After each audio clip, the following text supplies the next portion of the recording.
And we're live. Here we are, guys. Hello. Hi, Hello. everybody. Thank you for tuning in. If you are watching, I'm going to give people just a minute to show up, to tune in, to figure out how to get this working.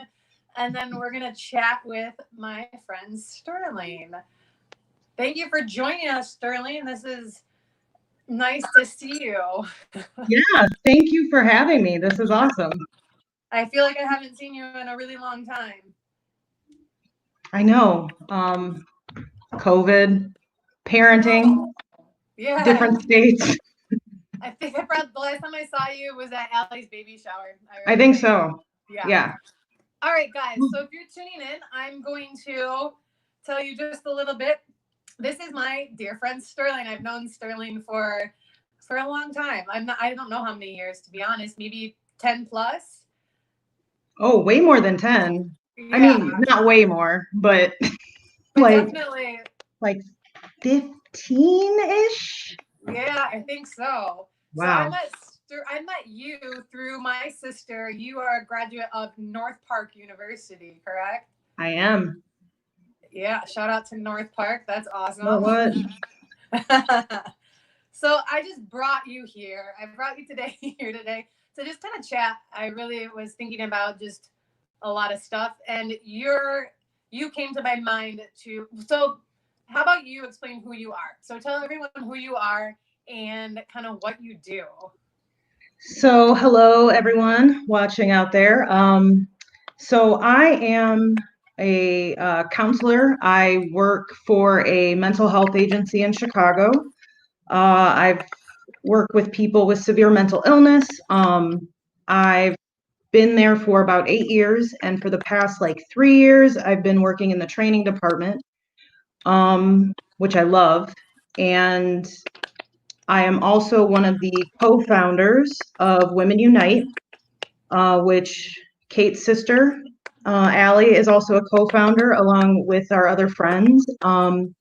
We started in 2016 after the election, and we became a nonprofit ourselves last year, and which is wild and Oh, exciting. amazing. It's still so like funny to me sometimes where I'm like, wow, like people know us. We wanted to do something, and so we just go to bars and put out jars and raise money for a different nonprofit organization each month, and just trying to do something to help our community and help organizations that were directly impacted by this administration. So, but when we became a nonprofit, we've been working. Last year we worked with three groups, and we just announced our partner charities for this year, and so we're really excited. So I'm also the director of training and development for Women Unite, which is really fun, and it's different, and we get to like meet a lot of people, and people are really excited to work with us. So it's fun. It's fun, yeah. That's So that's what I do. And then during COVID, I watch a lot of TV and try to keep my kid entertained. right, right. I think we're all feeling that right now. Good thing I feel like we're starting to see the end of the tunnel, the light at the end of the tunnel with that one. We'll see. We'll see. So, one of the things last time I talked to you, we were chatting about something called implicit bias, and in full disclosure, I had no idea what that means. Whether that makes me uneducated or just like in the dark on that. I was really interested to hear more about that. We didn't have much time to talk about it there because it was a lot of, fun socializing and not like we didn't want to get into it then. I think Yes. so. I was really really curious, and I know you are like a wealth of knowledge for this. If you could tell me what, because you do this kind of training, what does bias mean? Oof. Just So the definition, yes, please. because there's a lot to it. It means having like a strong inclination or preconceived opinion about something or someone, and it can be favorable or unfavorable, right? Mhm. So that's what like bias is. And in that you can have like unconscious or conscious bias. So unconscious bias is that implicit bias, right? Right. Conscious is where we're like very aware of being like, I hate this stuff or these and that's explicit. It's right out there. You know it, you're aware of it. But implicit bias is that we aren't aware of it, right? It's attitudes we have towards people or the stereotypes we associate with certain people without realizing we're doing it.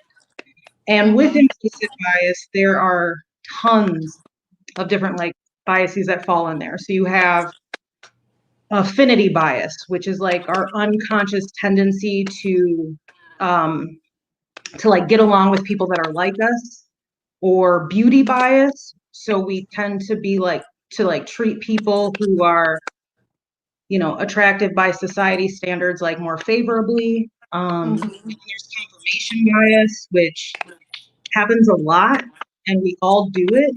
And it's where you look for evidence that confirms your existing beliefs. So if you're like fighting with somebody on Facebook about politics and you're on one side and they're on the other, and you're posting articles, you're finding articles that confirm your argument, right? That's confirmation bias. But you have conformity bias, similarity bias, Horn's effect, halo effect. There's tons of different types that kind of fall in there. Right. So that's a large amount of biases that can is that the true form of plural for is it biases? That's what I say and how I read it and how I've heard it, but if someone wants to correct us, let us know, any grammar people out there. I was thinking about this and I wanted you to explain to us, how do these have effects on our life? Like what we were talking earlier, I was like, we can keep this real light or we can get real deep with this.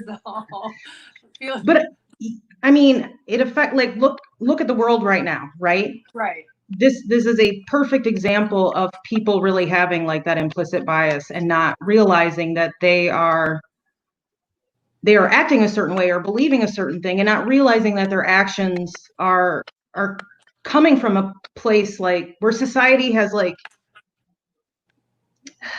just taught us forever that certain people are certain ways, and so we start to believe it without even realizing it. So like one example I can give is like, if you hear the word millennials, people are like, oh, they're so entitled and they're so lazy. And even if you like don't think that, that's what kind of pops into your head. Right. And that's like kind of a form. And then to really talk about what's happening now in the world, it's, you know, associating criminality with Black men without realizing it. Yeah, right. That's a form of implicit bias. And so one of the most interesting things I've learned, like while studying this and researching it as much as I can, we found like that every second we receive 11 million pieces of information every single second of the day. But our brains can only process like 40 to 50 pieces of those information because our brain just can't handle it. So what we do is we start to simplify it. That's where stereotyping kind of comes in. We try to put things in boxes just so we can understand it a little bit better. And then this is where the problems come in, right? This is why implicit bias has such a negative effect in the world, in society. Right.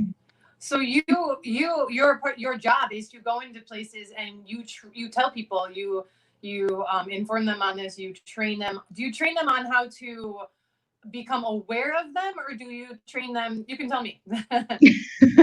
Yeah, no, so we just like we give the whole spiel, give the background. We do, and then we challenge people to become bias aware, right? Mm-hmm. And the thing is like we all have it. Every single human has bias, like that implicit bias. The thing is though, you become bias aware when you start to challenge those first thoughts that kind of pop into your head, right? So, for example, like if you are a white woman and you're walking down the street and 3 Black men are walking down the street towards you, if your first reaction, your first thought is like, oh, they are a threat and I am afraid and I should clutch my purse or walk on the other side, or if I'm driving, I should lock my car, the doors on my car or whatever. The thing is like the second that pops into your head, you should challenge it. So why are like what has caused this? Like why are you asking yourself like, I'm walking down the street, they're walking down the street. This is all that is happening right now, right? Why do I feel afraid? Why do I feel like they're a threat? And then you start to kind of think about it like, well, society has told me this, society has taught this to me. And so that's how you become bias aware, is really challenging that first reaction, because implicit bias just happens. But you have to have some control over it a little bit and start. The only way you can really control it is to start to question it. Why do I feel this way? Why do I feel this way? Right.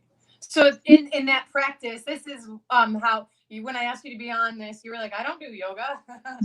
But no, I'm like, we're gonna have a problem. I love you, so I'll try my best.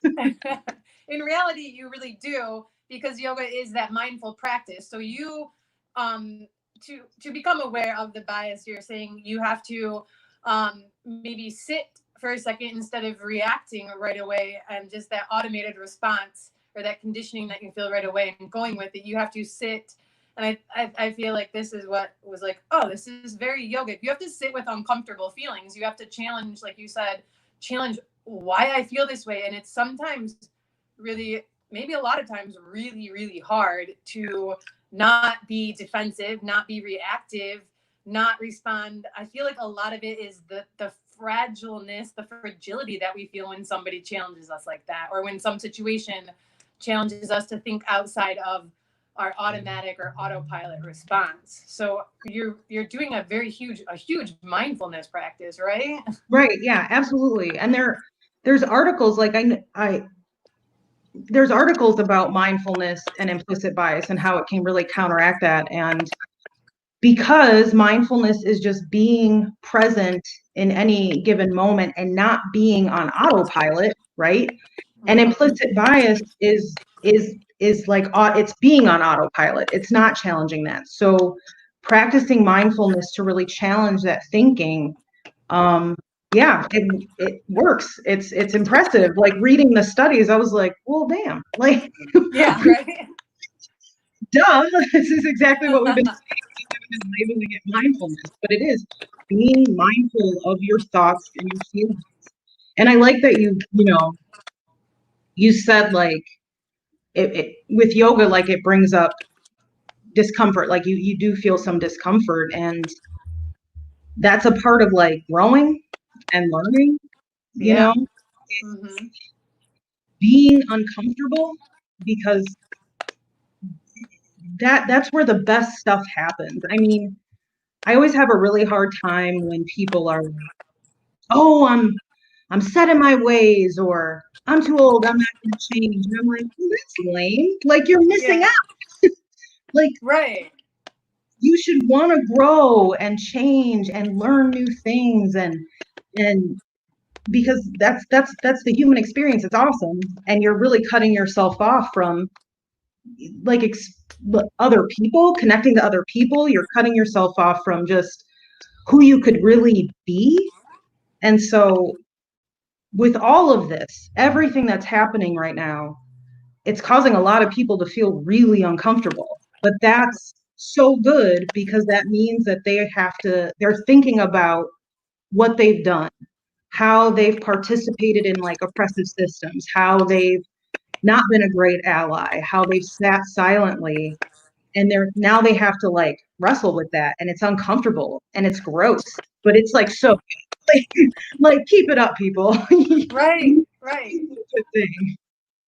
That's like really where the growth occurs. And you said something like that is where you can, if you sit with that space that is uncomfortable and gross, and you challenge that feeling, well, no, I'm too old. I feel like that might be a defense mechanism for people who are triggered by the things that challenge them, and they kind of close down. But you build up those walls, and you can't become, like you said, you can't become an ally for people in your community that need you. And you can do that even if you're old. It's still possible. You can teach an old dog new tricks. So that kind of leads me into, um, let me look at I might skip a question. No, we kind of went through that. You also do you do allyship training. We Can you do. tell me so I want to break it down really simply, because like I said, I didn't even know really what implicit bias meant. So can you tell us what it means to be an ally and what allyship is? And then we'll get in a little bit more to some of the cool stuff you've been doing, or just a little talk around that. Yeah. So being an ally is really, it's a lifelong process of like building relationships based on trust, consistency, and accountability with marginalized groups or individuals. It's not self-defined, so your works and efforts must be recognized by those you're seeking to ally with. And it's an opportunity to grow and learn while you're uplifting other individuals. That's really what being an ally is. You said it's not self-defined. What does that mean? So when it's interesting, because like I've been reading a lot about that, like that in particular, because you can't just be like, I'm an ally, and then like go about your life. It's really like the people who you are trying to be an ally for really are going to tell you what they want or what they need from you, and that's really what it is. It's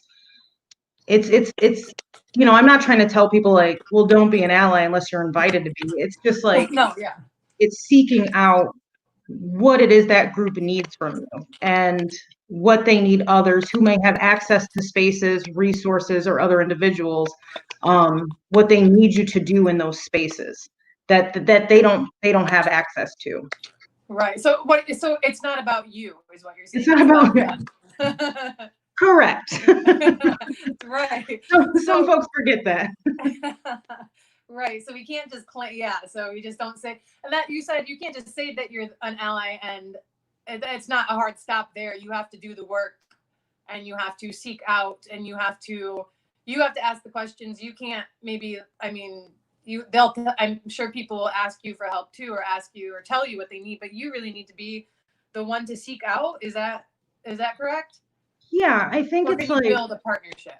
I like building the partnership. It's I think you really just said it. Like, it's not about you, the ally, right? It's about them. And so when you see them struggling, or you see there is a space that needs your support in some way, like that's where you can kind of step in. So there's a lot of different ways to be an ally, but I think like the most important part that people forget is that you don't really get to pick and choose the times that you are an ally. Like, if you're an ally, you are forever, right? And so it's lifelong, right? Right. And so not just when it's convenient for you, or not just when you have the time to do it. Where are we finding this? All right. I like it. Nice. You've just recently done some work. You said, tell me about, I didn't know when you told me, is it Red Star, Chicago Red Star? That's a soccer team, right? Mm-hmm. Sorry, mm-hmm. Chicago guys, I didn't know that. I'm embarrassed. I had to look it up. Will you tell me about Chicago Red Star, and is it the Pride Party and the allyship you did? Yeah. When you worked with them? Yeah, so they do a Pride Party, and this year it had to be on Zoom, of course, which was still great, and they had a lot of people participate. And so in that, we did a really like abbreviated version of our training, but really we were just talking about like what it means to be an ally, what you should be doing, the common mistakes that happen. We talked a lot about privilege, Mm-hmm. which I could come on here and do a whole other thing about privilege. How long you got? love, like, we talked a lot about privilege, and then we ended it with action steps. And so just like things that you can do as an ally moving forward. And I think that's really important when we have these conversations, these trainings or conversations like this. Like, you don't want to just give people a bunch of information and then be like, bye. Like, let's be like, all right, so now you know, and now here's something that you can do about it. And I think people really appreciate that, because when people ask for that type of training, I think we're looking for a little bit of guidance. And so, hey, let me like educate you real quick and provide you with some resources, just some ways that you can do better. Because I know, like, was it yesterday that I posted those like steps to being an ally? I think I it don't was. remember. It maybe it was today. I don't know, but I did. I think it was yesterday. Okay, because Blackout Tuesday was on Tuesday. Today's Yeah. Thursday. Time doesn't exist, everyone. Sorry. It's a construct. Just kidding. But like, I did that because on Tuesday there was that Blackout Tuesday thing that everybody did on social media, and Right. hashtag activism is like kind of tricky. I'm not going to ever like completely discredit it, but I'm like, I got some feelings. I don't know. I don't really know where I land, but I posted the steps to being an ally because I was like, a lot of people now have identified themselves that way. So now they need to do that work. And so I was just trying to give people like some steps, but I tried to focus more on like not what they could do. What I focus on what they could do for themselves, right? Like listening, like just shut up and listen. And especially like listening to the experiences of people and not dismissing those experiences. Right. Because a lot of times people just do that. I mean, I can tell you that something happened to me, and then when you say, well, maybe you're overreacting, or I don't think they meant it that way. Come on, like, I'm telling you something happened and you're sitting here and trivializing it, you're dismissing it. That's wrong. So that first step is really just believing. And people are out here and they're marching and they're yelling and they're saying like, this is our reality. And some of you are still like, I don't believe it. And it's like, what? How is this possible? So the first step to being an ally is just like just shutting your mouth and listening to people, right?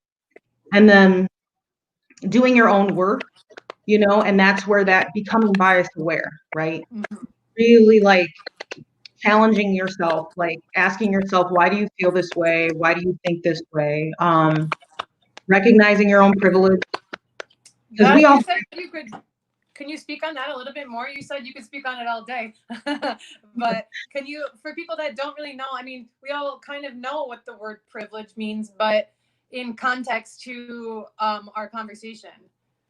Yeah, I mean, privilege is, rights that are afforded to people usually by birth, basically, right? Being white, that's a privilege in our country. Being able-bodied, being a man, and it's not something that you earn. It's something that you're born with it. It's not bad, because I think a lot of people get really defensive when we talk about privilege. It's not a bad thing. It's good. We all have it. Yeah, I'm a Black woman, but I'm also cisgendered, heterosexual, able-bodied. Like, Right. and to help others that don't. There's a quote, and I just love this quote so much, and I use it in all my trainings on privilege. It's from Janiyah Khan. They're one of the founders of the Black Lives Matter movement in Toronto. And they said, privilege isn't what you've gone through, it's about what you haven't had to go through. And when I say that, like when I first heard them talk about it, I was just like, yes, here it is. Because you talk about privilege and people are like, you don't know what I've gone through, you don't know what I've experienced. And it's like, yeah, but we've gone through those things, but having a lack of privilege, like it's different, if it, being poor is really hard in this country, but being like poor and Black is harder. There's these two things that make it a little bit more challenging. And so that's what we talk about when we're talking about privilege. It's about what you haven't had to go through. Right. People forget that piece as well. So yeah, that's my quick privilege. Okay, yeah, perfect. I think that's great. I think that's where we can use a little bit of mindfulness to think of why we might be biased against that word or just don't like that word and sit with that. Almost, I feel like there's got to be a few people out here who don't like to hear the word privilege or white privilege specifically. But how and then that kind of translates back into the allyship is, can you tell me tell me how that ties in? So, being an ally it's using your privilege to, like I said, I think a little bit earlier, was just like, if you have access to spaces, so like speaking up. Think about like being at, we always talk about this, being at Thanksgiving with all your family, right? I know, like, on my dad's side of the family, we are very split politically, and we don't talk about politics. Like, that's the rule. My aunts will be like, no, and I'm like, oh, come on, let's start something. But we don't do it. But it's those moments, right? I don't have access to that space. I'm not invited to certain things because I'm a woman, I'm Black, I don't feel safe some places. But you as a white woman, you have maybe some access to spaces that I don't feel safe in. And so you have that privilege to go in there and be heard. And then that's where you can use it to really like get in front of people that maybe I wouldn't feel comfortable or safe getting in front of, right? And that's how your privilege really comes into being an ally and using it. Because again, I go back to like people being like, oh, I know I'm privileged. And it's like, who cares? Use it. You should only feel guilty is if you recognize it and you don't use it to help others. Then feel all guilty because you're terrible. Then it's your fault. You're garbage. Right. So that is the stepping outside. There's another growth, the stepping outside of the comfort zone and really putting yourself in a position where you can be of use and where you can help people who can't have their voice heard in the way it needs to be heard, where they can't necessarily, like you said, they don't have access to things that other people do. So just really looking for ways that you can be of help to people in your community who need it. Yeah. Awesome. Educating yourself is like a big part of allyship. And especially right now, if you're on social media, your feed is blowing up with books that you can read, activists, podcasts you can listen to, right? Like, there's no excuse to not educate yourself. Like, it's all right there. Start consuming it. And so that's like a big part of it, is just reading everything that you can get your hands on and just trying to expand your horizons a little bit to understand the struggle for you. Right. And it's a struggle. It's and there, Women Unite has you guys on your Instagram. Maybe Andrew can drop that pic in there. But you guys have posted a lot of places that you are helping, resources. Like you said, podcasts. You've done. I think somebody posted documentaries that you can watch. So if you maybe, I feel, because of if you don't feel comfortable hitting the streets, whose streets are streets. But if you don't want to do that, you can do it in other ways. So educating yourself, like she said. So I think if we'll put that in here, Women Unite's Instagram, they dropped a lot of stuff, really good information, really great educational. Thank you, Andrew. So I'll post that in that afterwards. Yeah. This is Women Unite. We only semi briefly touched on it in the beginning. If anybody's curious about this organization, this nonprofit, check them out. They are amazing. This is a group of people that I know personally, and they are the most amazing women that I know. Not just saying that. They're wonderful. Thank you. So okay, this was amazing. I really feel like we could go on and on, in a good way, but I wanted it to be simple and semi easy. It's not easy to digest, but enough for somebody to not feel overwhelmed, where they can feel like inspired enough to be like, I get what she's saying. I am triggered. I'm going to work on that. Or, I get what she's saying and I want to do something to help. So I don't want to talk too long about it. I have one more question for you. I didn't put this on the list. It's a bonus surprise. Nothing serious. So I think restaurants, patios are opening soon in Chicago. Yeah, kind of. Yeah. Yeah. Okay. All right. I guess are you going to go to them? Do you plan on visiting? I don't know yet. Okay. I'm nervous. COVID is still out there. I have a small child, Right. Okay. So, I feel but the same way as that too. I'm a little. I'm a little worried, but don't worry, restaurants. We've been ordering food from all of you like 5 times a week. That was going to be my next question. So, all right, you're going to get takeout then sometime at one point. What's your favorite restaurant, or maybe just like shout out to a restaurant that you're really missing right now and you want to show some love to? Pick one. Or pick one. 10. Can I pick a bar and a restaurant? Absolutely. Okay, so shout out to the Long Room in Chicago. That is my favorite bar. It's like where we go after work all the time. I miss them so much. Oh, all right. Like they're right around the corner. Hey, Flo. Thank you. And then I really miss the Bristol. It's my favorite restaurant in Chicago. My husband and I, we go all the time, and it's been a real bummer. But there have been like so many other places around us that we've been ordering at. My friends just opened their restaurant, Beard and Belly, right up by me. So we're ordering from them. They're great. And so yeah, I do miss it. Eating out's my favorite. So I thought you might appreciate that question. I do. I love you. My favorite things to do when I come to you guys too. Shout out Long Room. All right, guys, we are going to wrap it up. Just again, for the sake of keeping it just a little bit shorter, because we really could go longer. But Sterling, thank you so much. I appreciate you. I love you. You are my dear friend. I miss you so much. I love you and miss you. Thank you so much for having me. This was awesome. I had so much fun. Thank you for sharing your knowledge. Anytime. All right. I will talk to you soon. I will be in Chicago as soon as this is over. Yes, please.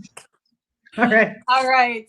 Guys, thank you. If you have any questions, drop them in here. We'll add resources and things that you need to see to help be an ally for people in your community. So, all right. Namaste. I think Andrew